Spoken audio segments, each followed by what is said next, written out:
Rádio Rosário. Você pode interagir conosco. Inscreva-se no canal. Deixe o seu like. Se quiser, também comente e compartilhe este vídeo. Agora são 9h24, entrevista do dia, e o nosso tema da entrevista de hoje é sobre as vocações. Mês de agosto, mês vocacional, onde a cada semana se fala sobre um tipo de vocação. Vocação sacerdotal, religiosa, matrimonial e leiga. E hoje o nosso convidado, Walter Rossetto, falará sobre a vocação matrimonial, da família e também a vocação de pai. Primeiramente, o cumprimentamos. Walter, bom dia. Obrigada pela disponibilidade em estar aqui conosco hoje. Bom dia, Valesca. Bom dia, ouvintes. Professor Walter Rossetto, que é diácono permanente, formado em filosofia pela UPF, formado também na Escola Diaconal de Teologia ITEPA, pós-graduado em educação pela UPF, especialização em metodologia da pesquisa e do ensino em filosofia pela UX e mestrado em educação pela UPF. Autor do livro Memória e Cultura Étnica, a Festa Itália, de Serafina Corrêa, e coautor dos livros De Qua del Mar, Festas e Saberes, Catina Guzatti Zanchetti, Uma História Centenária e Cavalgada da Amizade, 25 anos. Primeiramente, Walter Rossetto falará sobre a vocação do matrimônio. Eu gostaria de enfatizar que a minha fala está baseada no Catecismo da Igreja Católica e no documento Amoris Laetitia do Papa Francisco.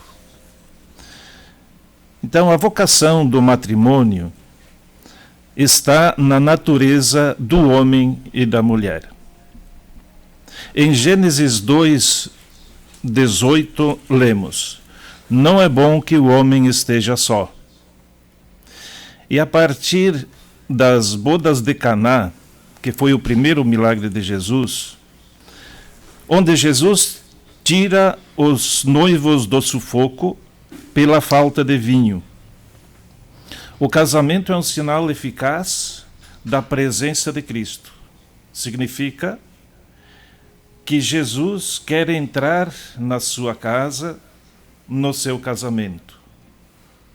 Jesus quer transformar água em vinho no seu casamento. E Maria é a intercessora. Significa que Jesus e Maria não podem faltar na vida do casal.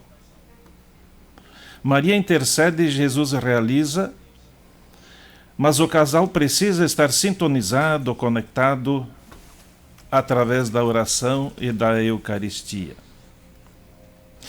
O amor conjugal comporta uma força, um sentimento e da afetividade, exigindo uma doação recíproca, um só coração, uma só alma, como vemos em Mateus 19:6, de modo que eles já não são dois, mas uma só carne, isto é, uma realidade unida, juntos. No matrimônio deve haver paciência, respeito, diálogo e entendimento. Porém, ser paciente não significa ser passivo ou deixar que nos maltratem, mas respeitar e ser respeitado. Aceitar o outro como ele é e ajudá-lo a ser melhor. Um dos grandes problemas na relação é quando um quer que o outro seja do jeito que ele gosta. Pense como ele pensa, haja da forma que lhe parece ser certo. Isso não é conviver, é anular o outro. O matrimônio se baseia na decisão e na vontade de doar-se mútua e definitivamente para viver uma aliança de amor fiel e fecunda na humildade, onde um apoia o outro, especialmente nas dificuldades. Dialogar, pensar juntos nas possibilidades de solução. Se a pessoa está errada, mostre o erro. Porém, se ela estiver certa, lute junto. Jamais omitir-se quando um dos cônjuges está com dificuldades. Jamais dizer, tu te vira com teus problemas. Nós temos que estar juntos. O casal deve estar junto. Caso contrário, é um peso morto, um sal sem sabor, perdendo a oportunidade de alimentar o amor prometido no dia do sim, no dia do casamento. O amor conjugal precisa ser nutrido, revigorado e valorizado todos os dias. O matrimônio é um dom de santificação e salvação dos esposos, porque a união requer uma mortificação pessoal, uma renúncia pessoal, uma resignação pessoal em prol da reciprocidade, da partilha, o caminhar e crescer juntos, ser presença eficaz na luta diária e sempre invocar o Espírito Santo, que congregou sua união para que a graça recebida se manifeste sem cessar em cada nova situação da vida. E Walter, a partir da vocação matrimonial, a vocação para a formação da família. Um homem e uma mulher, unidos em casamento, formam com seus filhos uma família. A família é o santuário da vida, o lugar onde a vida é gerada e cuidada. A família é sagrada, é comunhão de amor, é a principal obra de Deus, é a base da humanidade. A família protege a vida em todas as suas fases, incluindo o seu fim.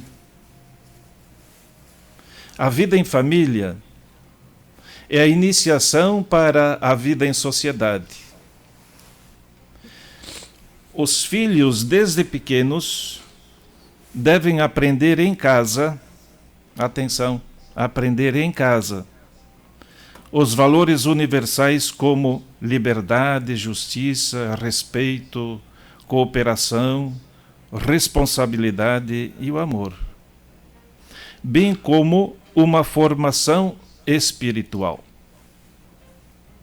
Se nós partirmos da ideia de que o ser humano é um ser social e religioso, e dentro dessas duas linhas temos o físico, o psicológico e o espiritual, que essa é a essência, é fundamental uma formação básica nas três linhas. Eu repito as três linhas: físico, psicológico e espiritual. E geralmente as pessoas se preocupam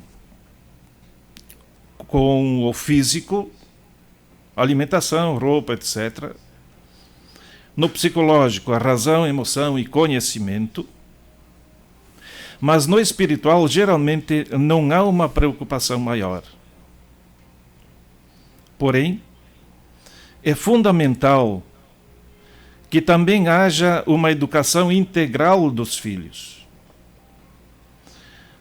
A formação espiritual adquirimos em casa e na participação na igreja. A escola não substitui os pais, serve-lhes, isso sim, de complemento na aquisição e na organização do conhecimento. Mas é na base, é no alicerce que se coloca o ingrediente da oração. Nós, pais, ensinamos muito mais pelas atitudes do que pelas palavras. É importante salientar que os maiores enigmas, os maiores mistérios do universo se escondem dentro de cada ser humano. E que a vida é uma grande pergunta em busca de uma grande resposta. Há um conflito existencial dentro do ser humano que a psicologia e a psiquiatria não podem resolver. A partir dessas colocações, nós temos que procurar o sentido da vida dentro da espiritualidade, que é uma das linhas básicas da essência humana. A espiritualidade é muito ampla, por isso quero me ater ao mais básico, que é a oração.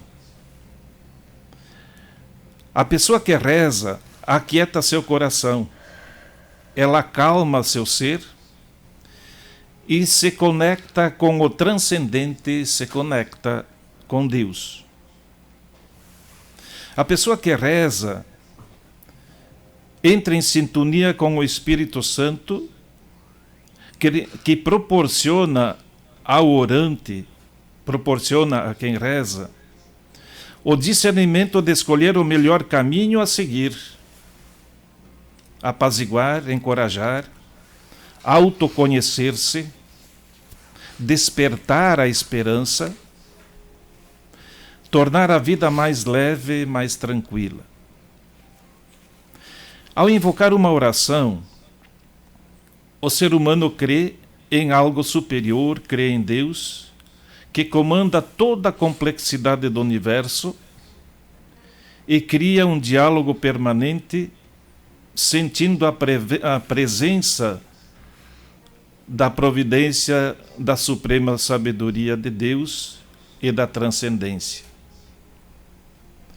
Por isso, a criança que tem essa vivência, essa orientação, desde sua tenra idade, ela cresce com um alicerce bem estruturado, podendo construir sua personalidade, tendo uma bagagem sólida para enfrentar a vida e descobrindo o sentido da sua existência.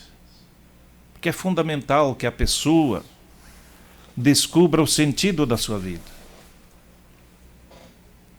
A comunhão familiar só pode ser conservada e aperfeiçoada com grande espírito de sacrifício. Exige compreensão, tolerância, perdão e reconciliação. Os pais são os primeiros responsáveis pela educação de seus filhos. Dão testemunho da responsabilidade pela criação de um lar, no qual a ternura, o perdão, o respeito, a fidelidade e o serviço desinteressado são a regra.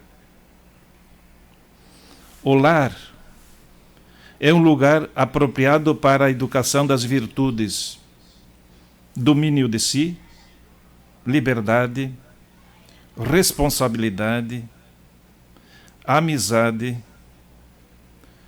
respeito, diálogo, justiça, temperança, fé, esperança e caridade. E a vocação de ser pai, Walter? Bem, domingo é Dia dos Pais. Então, a paternidade é um dom por ter gerado vida. Então, a partir da geração da vida, dá-se início à grande e desafiadora missão da ação educativa dos filhos. O seu futuro, o futuro dos filhos, é imprevisível. mas dependerá da atenção e cuidado, dependerá do tempo dedicado, do tempo dispensado pelos pais. Não basta ter um homem dentro de casa. É preciso que tenha um pai que aponta a direção para o filho. Essa direção como luz para sinalizar o caminho. São José foi um pai de ternura. Ternura é a melhor maneira de tocar o que há de mais frágil em nós. Com José, Jesus aprendeu o valor da dignidade e a alegria de comer o pão, fruto do próprio trabalho. O pai não se torna pai apenas porque colocou o filho no mundo, mas porque ele cuida responsavelmente dele.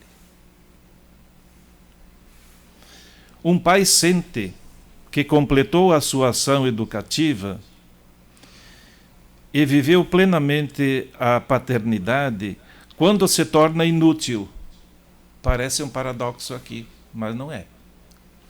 Porque quando o pai se sente inútil no bom sentido, é porque quando vê que o filho se torna maduro e caminha sozinho pelas estradas da vida. E que Deus abençoe os pais. Sempre. Queremos muito agradecer a sua vinda aqui hoje, Walter. Tem continuidade, sua palavra? Eu gostaria de concluir dizendo o seguinte: temos que ter cuidado com os falsos valores que destroem as famílias, porque ela é o porto seguro que todo ser humano precisa.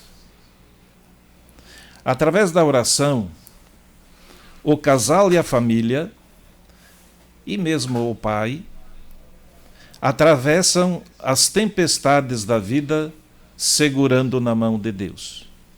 Que Nossa Senhora do Rosário interceda por todos nós. Muito obrigado. Nós é que agradecemos. Amém.